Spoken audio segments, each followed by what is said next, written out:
రాష్ట్ర విభజన అనేటువంటిది అనివార్యమైన చర్య అనేటువంటిది అందరికీ తెలిసిందే. కారణము కేంద్ర ప్రభుత్వం, అందులో ఆ ప్రభుత్వాన్ని తన చేతిలో కీలుబొమ్మలా పెట్టుకున్నటువంటి సోనియా గాంధీ గారు, నేను రాష్ట్ర విభజనను మాటిచ్చాను, నా జన్మదిన కానుకగా తెలంగాణ ప్రజలకు ప్రకటించాను, నేను దాన్ని విభజన చేయడం ఖాయం అనే నిర్ణయానికి వచ్చాను. ఇది ప్రాంతీయ పార్టీలో కూడా, తెలుగుదేశం పార్టీలో ప్రధానంగా ఆ ప్రాంత ప్రజలతోనూ ఇక్కడ దీంతోనూ ఒత్తిడి రావడం, రెండు ఇటువైపు అటువైపు రెండు ప్రక్కల చంద్రబాబు నాయుడు మదనపడి మేమైతే విభజనకు వ్యతిరేకం కాదు, కానీ విభజన అనే చేసిన తీరు మంచిది కాదనేటువంటిది వ్యక్తపరిచారు.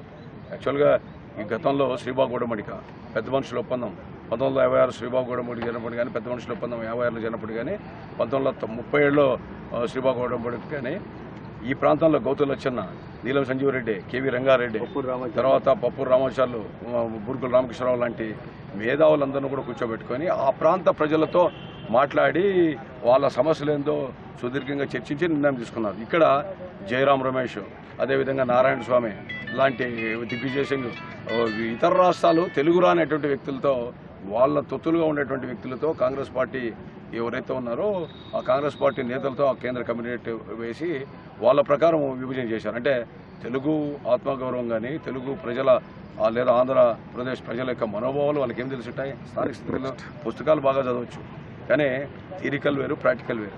కేంద్రంలో ప్రభుత్వం ఏర్పాటు చేసే శక్తి తెలుగుదేశం పార్టీకి లేదు. ఈ ప్రాంతీయంగా ఓ కేంద్ర ప్రభుత్వం యొక్క మద్దతు కావాలా, నిధులు పొందడానికి కానీ, ఇతరత్ర ప్రయోజనాలు కానీ, లేదా రాష్ట్రాన్ని అభివృద్ధి చేయడంలో